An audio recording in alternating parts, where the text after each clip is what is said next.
Hindi knowledge में आप सभी का स्वागत है। अगर आप इस चैनल पर नए हैं तो इस चैनल को सब्सक्राइब कर दें।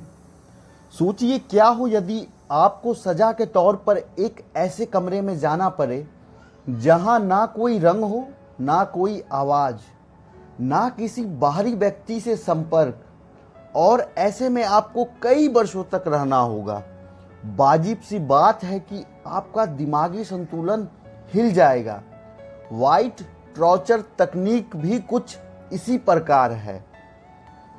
सफेद यातना, जिसे अक्सर व्हाइट रूम टॉर्चर कहा जाता है, एक प्रकार की मनोवैज्ञानिक यातना तकनीक है जिसका उद्देश्य है कि किसी भी कैदी को दुनिया से, रंगों से, स्वाद से, बाहरी संपर्क से वंचित कर दिया जाए।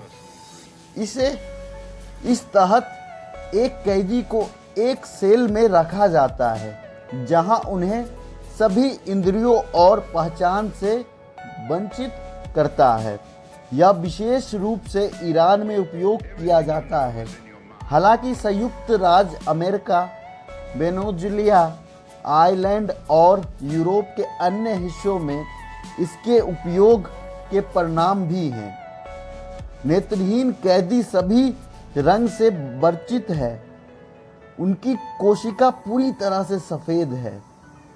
दीवारें, फर्श और छत, साथ ही उनके कपड़े और भोजन नियॉन ट्यूब्स को ऑफयू पेंट के ऊपर स्थित किया जाता है। यह एक ऐसा तरीका है जिसमें कोई भी छाया नहीं होता और यह कमरे पूर्ण रूप से सफेद होने के साथ ही ध्वनिरहित भी होते हैं। यहाँ पर आवाज करना बिल्कुल मना होता है। यहाँ तक कि गार्ड भी गद्देदार जूते पहनते हैं ताकि कोई आवाज ना आए। इससे कैदी पर मनोवैज्ञानिक प्रभाव पड़ता है। खाने में कैदी को सफेद भोजन खिलाया जाता है। उदाहरण के लिए बेमेल सफेद चावल, ताकि उन्हें स्वाद का पता ना चले। जासूसों को अक्सर महीनों या वर्षों तक ऐसे व्हाइट टॉर्चर रूम में रखा जाता है। ऐसा माना जाता है कि सालों तक बिना बाहरी लोगों से संपर्क के सफेद रंग के कमरे में सफेद चीजों के साथ रहने से, सफेद खाना खाने से उनकी मति भ्रष्ट हो जाती है तथा उनका दिमागी संतुलन हिल जाता है और वो अपनी याददाश्त खो बैठते हैं। ईरान में राजनीतिक बंदियों पर सफेद यातना फारसी पर प्रचलन है। अधिकांश राजनीतिक कैदी जो इस प्रकार की यातना का अनुभव करते हैं वे पत्रकार हैं जिन्हें एविन जेल में रखा जाता है।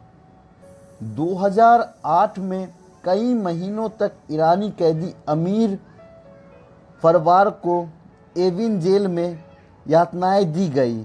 उनके पास अब भी सफ़ेद कमरे में अपने समय भी व्यवहारता है।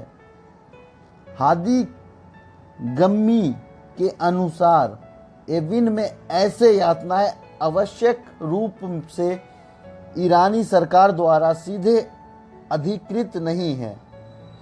इसमें लंबे समय तक एकांत कारावास शामिल हो सकता है। नींद से वंचित करने के लिए निरंतर रोशनी का उपयोग, बेसिक हार्मोन राइट्स 1949 पर जिनेवा कन्वेंशन में सूचीबद्ध, अक्सर जेल अधिकारियों के नियंत्रण से बाहर हिरासत केंद्रों में होता है, जिसमें एविन जेल की धारा 199 भी शामिल है। ईरान ने कई बार व्हाइट टॉर्चर तकनीकी का प्रयोग अपने खिलाफ उठी आवाज़ को दबाने के लिए किया है, जिसे हमेशा वो नकारता आया है। खास तौर पर मीडिया कर्मियों को ऐसी सज़ा दी जाती है ताकि वो सब कुछ भूल जाए और उनका दिमाग संतुलन हिल जाए। वहाँ खाने की प्लेट से लेकर बाथरूम तक सब सफ़ेद होता है और उन्हें प्रताड़ित किया जाता है। व्हाइट रूम टॉर्चर तकनीक बेहद प्रभावी थी जिस कारण उसका उपयोग किया जा रहा था।